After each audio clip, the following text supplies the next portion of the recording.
O foco pode ser treinado, o hábito do foco. Já foi dito que o principal ativo do futuro, uma das características mais desejadas do mundo que está à nossa frente, é o ser humano com capacidade de foco. Por quê? O que é de fato um foco? Foco é utilizado pela medicina quando fala em foco de infecção.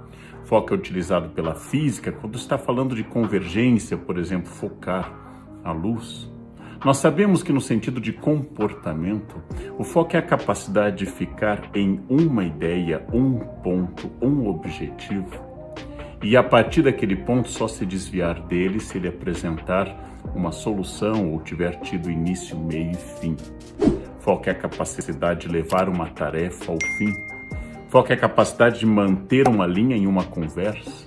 Foco é começar um texto e terminá-lo dentro do previsto. Foco é a capacidade que eu tenho de não me desviar da meta original.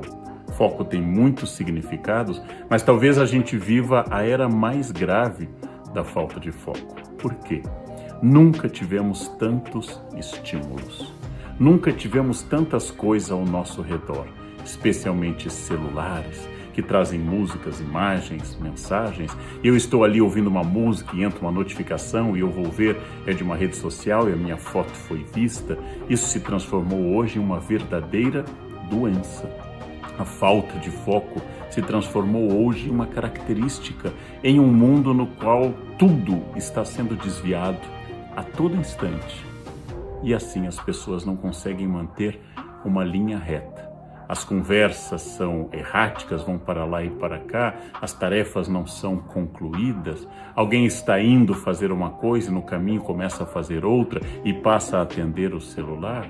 Alguém se distrai e erra gravemente no trânsito, erra gravemente em alguma atividade porque estava sem foco. Talvez o foco seja, de fato, um grande desafio. Vamos fazer algumas distinções. Às vezes o aluno, eu tenho uma longa experiência como professor, às vezes o aluno está na sala de aula distraído, olhando para lá e para cá, não presta atenção.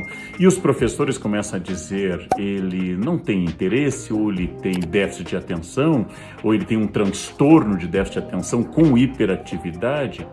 Às vezes não, às vezes apenas a aula é chata. Às vezes apenas o tema não interessa e essa distração de um aluno não é de fato uma doença, mas uma reação natural a algo que não o interessa.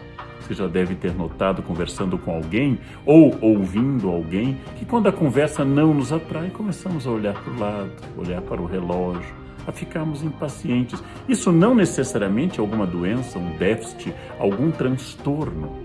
Isso é apenas a realidade de que aquilo não me interessa, aquilo não atrai minha atenção. É doloroso reconhecer, mas por vezes ou somos chatos falando com os outros, ou por vezes os outros são insuportáveis quando falam conosco, por vezes o filme é desagradável, por vezes o livro é algo que não me interessa de verdade. E graças a isso, não estamos falando de falta de foco, mas falta de interesse. Bem, eu não me refiro a isso. Eu me refiro àquelas pessoas que genuinamente querem ler um texto e gostam do texto, mas começam o primeiro parágrafo e perdem a atenção. Eis que no meio do texto começam a ver no celular outras coisas. E estão olhando o celular quando voltam ao texto e de repente há uma notificação. E aí levantam e já não lembram por que é que levantaram, em que parte estavam do texto. E se já leram aquela página ou tem que ler novamente. Ouvem uma conversa e têm um genuíno interesse na conversa, mas não conseguem se recordar do que estava sendo dito, porque enquanto alguém falava, a pessoa ficava distraída. Existem dois caminhos para este caso. O primeiro é que se for uma questão repetitiva, você realmente gostaria de prestar atenção, o tema lhe seduz, mas tudo lhe distrai, seria bom procurar um profissional. Só um profissional pode lhe dizer se é uma questão passageira ou é uma questão grave.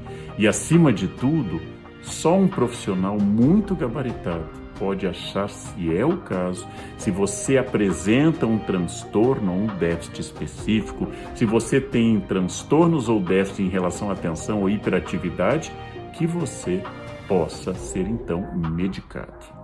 Mas isso não pode ser espontaneamente, tem que ser com o auxílio de um profissional. Nesse caso, eu recomendo vivamente, como eu tenho uma doença, eu vou a um médico. Se eu tenho uma questão psíquica estrutural relativa ao foco, eu devo procurar também um médico, no caso um psiquiatra, que pode me recomendar tanto a medicação, como pode me recomendar um acompanhamento psíquico com um psicólogo, com um analista, um terapeuta e assim por diante.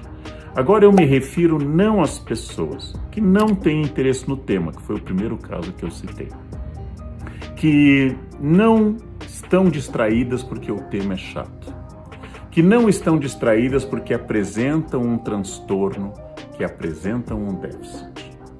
Eu me refiro às pessoas comuns que realmente gostariam de aumentar seu foco, mas sentem que isso não é tão bom, não é tão fácil ou não é tão automático. O primeiro passo, eu tenho que reeducar a minha atenção. Por quê? Porque a minha atenção foi educada para as notificações do celular. O celular produziu, por exemplo, um mecanismo psíquico.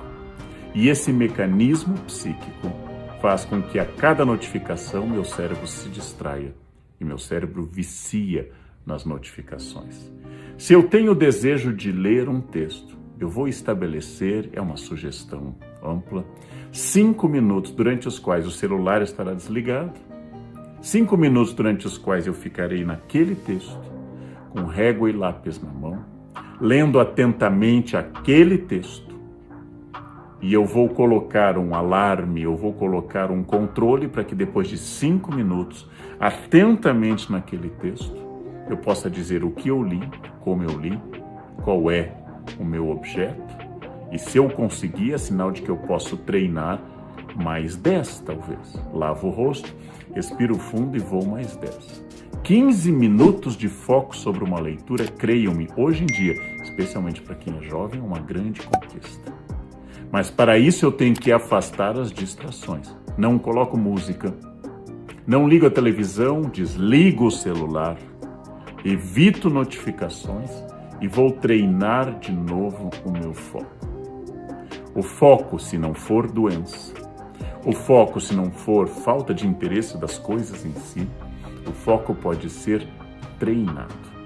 E o treinamento tem que ser repetido inúmeras vezes, e eu tenho que criar um novo hábito, o hábito do foco.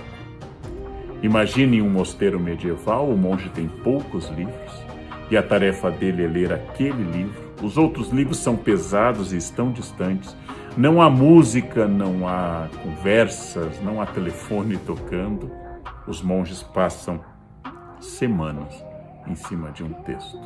Esse era um mundo onde a distração era menor e às vezes considerada uma ação do demônio para evitar que alguém trabalhasse. No nosso mundo, os demônios são muito da nossa escolha. É impossível focar com as redes sociais dizendo que a sua foto foi curtida. É impossível focar. É impossível estabelecer que uma luz vá para aquilo que você quer, o foco, se você coloca televisão, está comendo, conversando com alguém, vendo uma janela que se abre para uma paisagem interessante. É impossível focar. Eu preciso focar em algo. E este é um treinamento. Eu diria que é uma reengenharia de vida. Que você ligue uma série e você decida que você vai ver aquele capítulo daquela série, bem concentrado, sem interromper. Terminou aquele capítulo, terminou aquele, desliga, respira, pensa no que você viu, vá ao banheiro, olhe as notificações, olhe tudo que aconteceu de fundamental no mundo. Então volte, se quiser, veja outro capítulo. Quando eu vou vendo sistematicamente uma maratona sem pensar em cada capítulo, meu cérebro vai perdendo a direção. O cansaço, o aspecto monótono, a repetição de imagens e de textos tendem a fazer o cérebro desviar.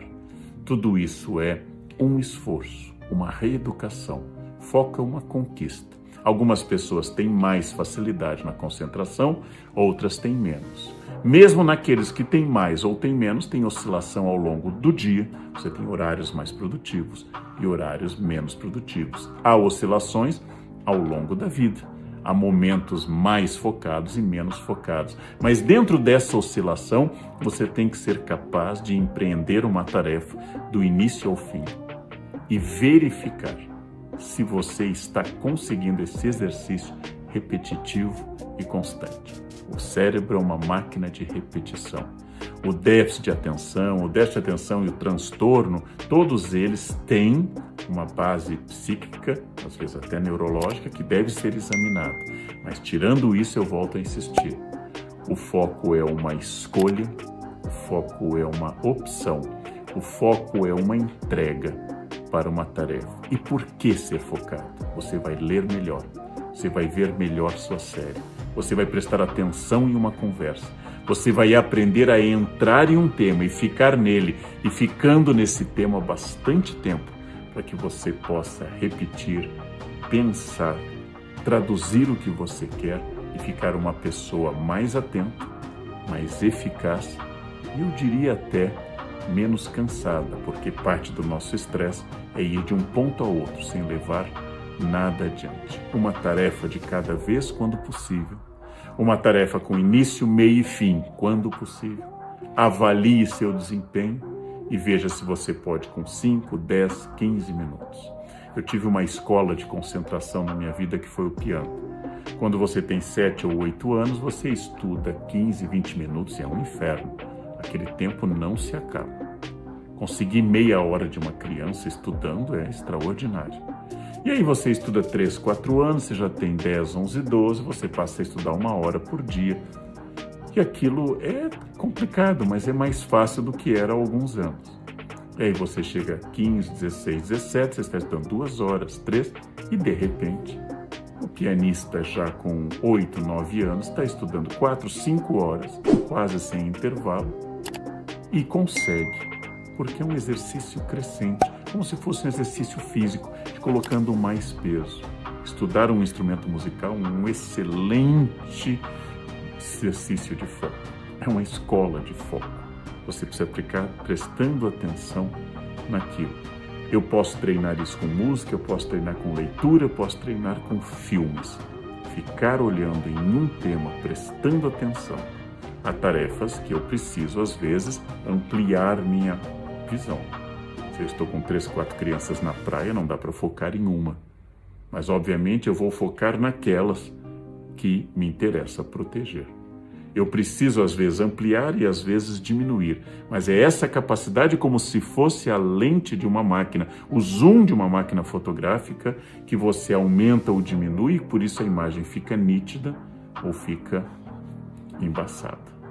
Eu preciso treinar o foco. Isso é fundamental. O professor Daniel Goleman lançou um livro pela editora Objetiva que eu gosto muito, chama-se Foco. Aprendi muito com o livro, refleti muito.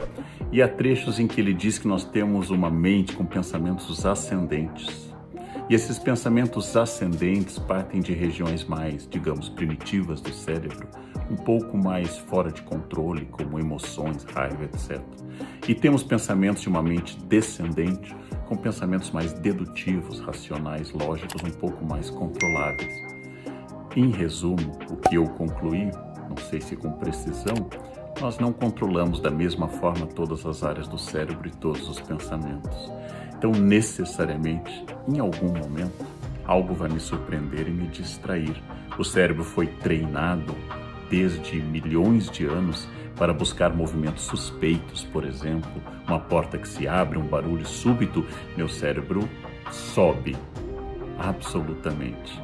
Então eu lembrei de um grande pregador protestante, John Donne, que é um anglicano do século XVII, que escreveu uma vez que ele está lá ajoelhado, ele é um teólogo de grande renome, ele está lá ajoelhado num lugar e de repente passa uma mosca e ele se distrai acompanhando a mosca e diz: eu, um teólogo, um especialista na palavra de Deus, ajoelhado diante do Criador, não consigo deixar de me distrair. É quase que um consolo para todos nós. Nós temos imensa dificuldade com isso, o foco. E é claro que ele pode ser treinado, mas ele não está 100% sob controle, mas ele pode ser estimulado. Então também diz o professor do livro Foco que nós temos um foco interno, que é a minha capacidade de pensar nas minhas questões pessoais e ficar seguindo um caminho de autoanálise, por exemplo, de reflexão comigo mesmo, de me conhecer ou avaliar o que eu fiz, o que eu disse. Este é o foco interno. Existe um foco no outro, que é a minha capacidade de acompanhar uma conversa, olhar para uma pessoa, esperar minha vez, não ficar interrompendo. Existe um foco no outro. E finalmente ele distingue um terceiro foco, que é o foco geral no meio ambiente, o foco amplo, que é o foco na sociedade, na cidade, no ambiente e assim por diante. As situações em que ele é mais necessário. Eu tenho que treinar um foco de meditação interna, eu tenho que treinar um foco de atenção à fala, às atitudes e aos gestos do outro. Eu tenho que treinar um foco mais amplo e mais geral. Eu aprendo muito sobre o foco, luto muito para melhorar o meu, mas eu queria acrescentar uma outra reflexão curiosa. No final da vida, Steve Jobs começou a escrever pequenos textos e falas muito interessantes, já sabendo que iria morrer. E tem um texto final de Jobs que eu gosto muito, que é sobre o foco. Entre tudo que ele diz, tem uma questão que me tocou. Ele definiu o foco por um caminho que eu nunca definiria, mas ele está certo. Foco é dizer não. Muito interessante, né? Porque aqui tudo que eu falei para vocês é sobre o sim. Sim, concentre-se, sim, faça isso. Mas ele quis dizer o não, porque em primeiro lugar eu não posso encher minha agenda de muitas atividades. Eu tenho que dizer não para não ficar sobrecarregado, cansado e tenso. Sou eu que destruo a minha concentração com muitos compromissos, nem todos tão necessários. Foco é dizer não para estabelecer uma agenda saudável. Segundo, eu posso supor também, a dedução é minha, que foco é dizer não para as distrações internas. Então aqui eu estou pensando uma coisa e vem outra, eu digo não para essa e sim. Então o foco não é apenas concentrar-se numa coisa, mas desconcentrar-se das outras. E dizer que aquilo que importa é isso aqui e aquele outro não importa tanto. Foco é dizer não. Como eu disse no início, o foco pode ser treinado e eu queria reforçar que não sendo uma doença, ou seja, não sendo algo que precise de uma autoridade médica, de um profissional na área de comportamento e de medicina, o foco é o grande ativo do século XXI. Pessoas distraídas, pessoas que não conseguem cumprir uma tarefa, procrastinadores crônicos, pessoas que adiam incessantemente, essas são pessoas que provavelmente serão melhor substituídas por algoritmos, robôs, pela inteligência artificial. Então o foco é um grande ativo do futuro, uma coisa que deveria ser ensinada, parar de distração com celulares e outras fontes, pensar em uma tarefa com início, meio e fim, ter uma meta, cumprir, avaliar-se nessa relação com o foco e descobrir que a habilidade, o desempenho do foco talvez seja uma das grandes habilidades do futuro. Em um mundo que todos vivem distraídos, todos vivem em completa distração, sem foco, uma pessoa focada tem um diferencial gigantesco no plano pessoal e no plano profissional. Em um mundo que ninguém presta atenção nas conversas dos outros, alguém que preste muita atenção e interaja com essa conversa chama atenção. Em um mundo que todos viraram multitarefas e perderam inteiramente o eixo, uma pessoa que faz algo bem feito, com início, meio e fim, é uma pessoa capaz de crescer. Foco e dizer não. Sigam o conselho de Steve Jobs, sigam o conselho para um mundo onde o foco tem uma importância